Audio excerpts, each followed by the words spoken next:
साथियों, अगर आप अपने जीवन में परेशान हैं, आपकी कोई मन्नत नहीं पूरी हो रही है, या फिर आपका कहीं ना कहीं कैरियर, बिजनेस या व्यक्तिगत जीवन किसी परेशानियों से गुजर रहा है, या कुछ ऐसी दिक्कतें आ रही हैं जिससे आपको निकलने का कोई राह नहीं सूझ रहा है, तो मैं कर जोड़कर आपसे ये विनती करूंगा कि आप आज की इस सोमवार व्रत कथा को बड़े धैर्य पूर्वक, प्रेम पूर्वक भगवान शिव के चरणों का ध्यान करते हुए मेरे अंतिम शब्द तक सुने और बताई गई व्रत विधि कथा को सामर्थ्य अनुसार अपने जीवन में लागू करें। मैं वादा करता हूँ आपसे, आपको बहुत ही चमत्कारी परिणाम देखने को मिलेंगे, क्योंकि शिव का अर्थ होता है शक्ति, शिव का मतलब होता है ऊर्जा, शिव का अर्थ होता है ऐसा शिव भोले बाबा जिसका ना तो कोई आदि है और ना ही कोई अंत है, क्योंकि शिव तो हमेशा ही सदा अनंत हैं। कि ऐसी मान्यता है कि सावन महीने के प्रत्येक सोमवार को या फिर वर्ष भर में पड़ने वाले किसी भी सोमवार को अगर आप श्रद्धा पूर्वक और प्रेम से इस कथा को सुनते, पढ़ते और बाँचते हैं तो आपकी मनचाही मुराद अवश्य पूरी होती है। तो बोलिए जय शिव शंकर और देवों के देव महादेव भोले बाबा की जय। शहर में एक साहूकार जी रहा करते थे। वे भगवान शिव के अनन्य भक्त थे। उनके पास धन, भूमि, शोहरत, बंगला, गाड़ी, किसी चीज की कोई कमी नहीं थी। बस कमी थी तो एक संतान की, यानी कि ना तो उनके कोई पुत्र था और ना ही पुत्री। परंतु भगवान शिव के प्रति उनकी आस्था बहुत गाढ़ी थी, अटूट थी। वह हमेशा हर सोमवार वह मंदिर जाते, भगवान शिव का पूजा अर्चन करते, दीपक जलाते, बेल पत्र चढ़ाते, जल अर्पण करते और भगवान शिव के आगे बैठकर बस एक ही पुकार लगाते कि प्रभु मेरी विनती को सुनिए, मेरी झोली को भरिए और मुझ पर अपनी कृपा बनाइए। ऐसा वर्षों तक चलता रहा, जिसे देखकर एक दिन माता पार्वती का दिल पसीज गया और उन्होंने कहा कि हे भोलेनाथ, हे शिवजी महाराज, हे ईश्वर, ये साहूकार आपका बहुत ही अनन्य और गूढ़ भक्त जान पड़ता है। सर्दी, गर्मी, बरसात, ठंड, आंधी, तूफान, झक्कड़, कुछ भी हो, ये हमेशा लगातार हर सोमवार को मंदिर आता है और नित्य नेम से पूजा कर आपको अपने दिल की बात कहता है। तो आपको नहीं लगता कि आपको इस भक्त को अगर कोई कष्ट हो तो उसे दूर करना चाहिए? भगवान शिव तो जानी जान है, उनसे क्या छुपा है। उन्होंने कहा कि पार्वती, इसके पास सब कुछ है, इसे किसी चीज की कोई कमी नहीं है, बस कमी है तो एक संतान की। यह पुत्र की इच्छा रखता है। जिस पर माता पार्वती ने हंसते हुए कहा, तो भोलेनाथ, आपके लिए ये कौन सी बड़ी बात है? आपके लिए तो ये बस क्षण भर से भी कम का काम है। आप चाहें तो इसे तुरंत अभी ऐसा वरदान दे सकते हैं कि एक छोड़ो, इसको तो 10 पुत्रों की प्राप्ति हो सकती है। जिस पर गंभीर होते हुए भोलेनाथ ने माता पार्वती की ओर देखते हुए कहा कि देवी, मैं ऐसा नहीं कर सकता, क्योंकि इसके भाग्य में पिता बनना अथवा इसको पुत्र की प्राप्ति होने का योग ही नहीं है। जिस पर गंभीर होते हुए माता ने कहा, भोलेनाथ, ऐसा होगा तो भक्तों का भगवान के प्रति विश्वास टूटने लगेगा। भोलेनाथ के भक्त क्या कहेंगे कि शिवजी जो कैलाशवासी हैं, जो उनके हृदय में बसते हैं, जो सारे चराचर को चलाते हैं, क्या वो एक छोटी सी इच्छा नहीं पूरी कर सकते? भगवान शंकर माता पार्वती की बात को सुनकर सोच में पड़ गए और तनिक रुक कर फिर बोले, देवी, इन जितना मैं देख पा रहा हूँ, अगर मैं इनको वरदान दे भी देता हूँ, कृपा बरसा भी देता हूँ, तो ध्यान रहे इनका पुत्र 12 वर्ष से अधिक तक जीवित रह नहीं पाएगा, अर्थात ठीक 12 वर्ष होते ही उसकी मृत्यु हो जाएगी। माता पार्वती और शिव भोले के संवाद को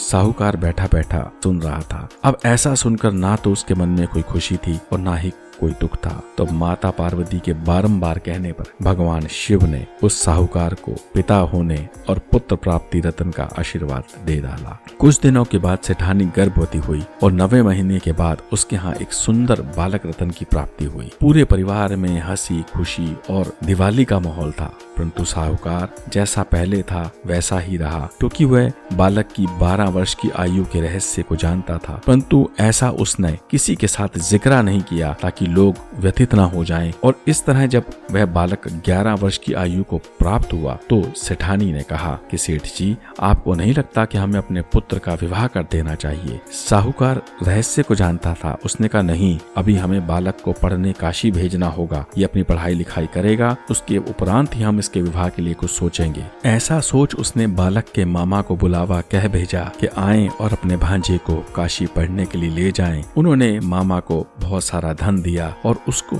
एक हिदायत भी दी कि जब इसको काशी पढ़ने ले जा रहे हो तो जहाँ भी रास्ते में तुम रुकोगे वहाँ पर आपने यज्ञ करना है और इसके करे बिना आपने एक कदम भी यात्रा में आगे नहीं बढ़ना। इसी तरह वो रास्ते में चलते रहे और जहाँ भी वो विश्राम करते, रुकते और कुछ दिन ठहरते, वहाँ पर पहले एक यज्ञ करते और यथासंभव जो भी सामर्थ्य अनुसार था उससे ब्राह्मणों को भोजन कराते। ऐसा करते करते वो एक जगह ऐसे स्थान पर पहुंचे जहाँ पर एक राजकुमारी का विवाह उत्सव चल रहा था। परंतु वहाँ एक बात बड़ी अनोखी थी कि राजकुमारी का विवाह जिस व्यक्ति से हो रहा था वह एक आंख से काना था। साहूकार का बेटा अपने मामा के संग उसी स्थान के आसपास कहीं अपना यज्ञ और हवन करने लगे और यथासंभव ब्राह्मणों को भोजन कराने लगे। साहूकार के सुंदर बेटे को देखकर उस राजकुमारी के पिता के मन में एक विचार आया कि जग हसाई होगी और कहीं मेरी बेटी या राजकुमारी मना न कर दे तो क्यों ना मैं इस सुंदर लड़के का विवाह फिलहाल उस अपनी राजकुमारी के संग करा दूं और बाद में इनको मैं पैसा और धन इत्यादि देकर यहाँ से विदा कर दूं, ताकि शादी तो हो जाए इस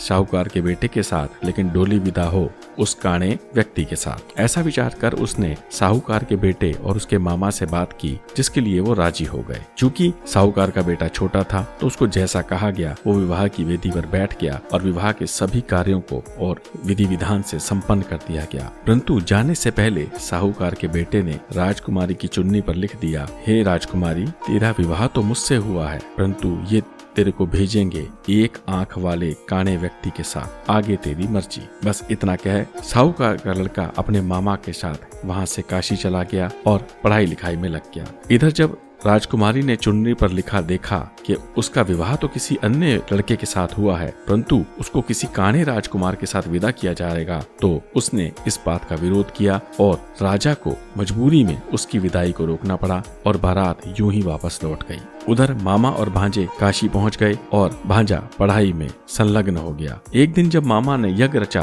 तो भांजा बहुत देर तक घर से बाहर निकलकर नहीं आया, यानी वो जिस गुरुकुल में रह रहे थे, जिस स्थान पर रह रहे थे वहां से बाहर निकलकर नहीं आया। मामा ने अंदर जाकर देखा तो भांजे के प्राण पखेरु उड़ चुके थे। मामा बहुत परेशान हो गया। अब उसने सोचा कि अगर मैं रोना पीटना करूंगा या कोई मातम मनाऊंगा तो ब्राह्मण उठकर चले जाएंगे और इस यज्ञ का कार्य भी अधूरा रह जाएगा। उसने सब कुछ विधि विधान से संपन्न होने दिया और जैसे ही यज्ञ संपन्न हुआ मामा ने जोर जोर से रोना और पीटना आरंभ कर दिया। संजोग की बात है कि उसी समय शिव और पार्वती उधर से जा रहे थे। आकाश मार्ग से जब उन्होंने ये देखा तो माता पार्वती ने कहा कि हे प्रभु, ये नीचे इस मृत्यु लोक पर कौन रो रहा है, हमें जाकर देखना चाहिए। तब उन्हें पता लगा कि ये वही बालक है, साहूकार का पुत्र है जो भोलेनाथ की कृपा से जन्मा था। बच्चे की हालत और मामा की हालत को देखकर माता पार्वती का दिल पुनः पसीज गया। उन्होंने कहा, हे स्वामी, आप इसे जीवित कर दें, अन्यथा जब इसके माता पिता को ये बात पता लगेगी तो वो तो रो रो कर अपने प्राण त्याग देंगे। तब भोलेनाथ ने कहा, पार्वती, मैंने तो आपको पहले ही कहा था कि इस बालक की आयु 12 वर्ष से अधिक नहीं है और अब ये अपनी संपूर्ण आयु को भोग चुका है, अतः मैं इसमें कुछ नहीं कर सकता। इस पर माता पार्वती ने पुनः ढेरों हवाले दिए और भोलेनाथ को मनाने की कोशिश की कि कृपया करके भोलेनाथ, आप इस बालक को जीवित कर दें। मैं खुद एक माता हूँ, मुझसे ये क्रंदन और विलाप देखा नहीं जा रहा है। खैर, मरता क्या न करता, जैसा कि हमेशा होता आया है कि पुरुष को स्त्री की बात माननी ही पड़ती है, तो भोले बाबा ने भी माता पार्वती के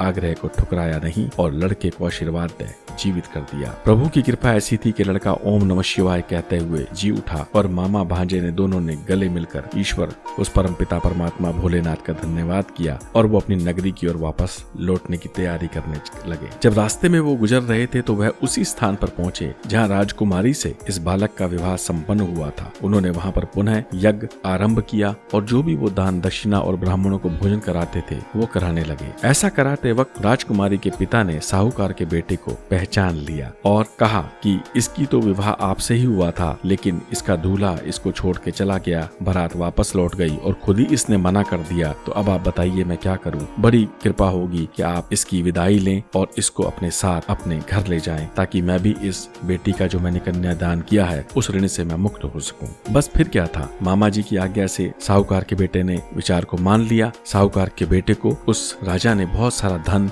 उपहार इत्यादि देकर विदा किया। अब जब वो घर पहुंचने वाले थे अपने गांव, तो उससे पहले ही साहूकार और उसकी पत्नी को पता लग गया कि बेटा आ रहा है। चूंकि उनको पता लग चुका था कि 12 वर्ष बीत चुके हैं और उनके बेटे की मृत्यु निकट है, तो उन्होंने एक प्रण किया कि अगर अपने पुत्र को सकुशल वापस लौटता नहीं देखेंगे तो वह इसी अपने भवन से कूदकर अपने प्राण त्याग देंगे। तब लड़के के मामा ने जाकर साहूकार को बताया कि बेटा अब बहू को भी साथ लेकर आया है और ये एक बहुत शुभ समाचार है। परंतु साहूकार और उसकी पत्नी को ये बिल्कुल विश्वास नहीं हुआ कि ऐसा संभव ही नहीं है। भोलेनाथ ने खुद कहा था कि ऐसा है। तब मामा ने भोलेनाथ की संपूर्ण कहानी और उनके द्वारा दिए गए पुनः जीवन की सारी बात साहूकार और उसकी पत्नी को बताई। दोनों एकदम इतने खुश हुए कि उन्होंने बेटे और बहू को अपने गले लगा लिया और उनका दिल से स्वागत किया। तो कहते हैं कि जो साहूकार भगवान शिव में अपनी इतनी आस्था रखता था, उनका अनन्य भक्त था, भगवान शिव ने हर कदम पर विभिन्न रूपों में, विभिन्न साधनों से, विभिन्न संसाधनों से